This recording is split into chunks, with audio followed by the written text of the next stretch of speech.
De nouveaux patients positifs au dépistage, mais pas d'explosion de l'épidémie. Sur les 12 cas relevés, un seul aurait été victime d'une contagion en Nouvelle-Calédonie. Tous sont en isolement au Medipôle et leur état de santé n'inspire pas d'inquiétude. Les personnes qui ont été touchées par le virus pour le moment sont dans des états stables et pas inquiétants. Des symptômes relativement faibles pour le moment du virus, mais ils sont tout en isolement au CHT et sous surveillance médicale pour éviter justement qu'il y ait des symptômes beaucoup plus importants.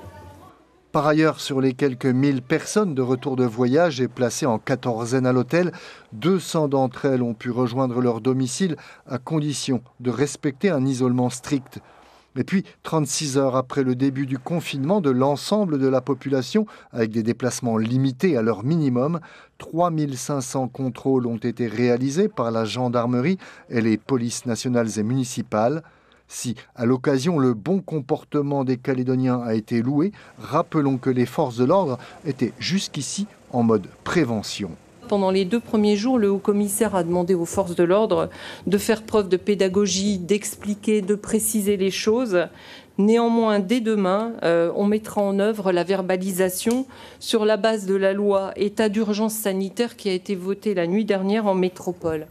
Il en coûtera aux contrevenants entre 89 000 francs pour la première violation de ces règles et jusqu'à 447 000 francs CFP.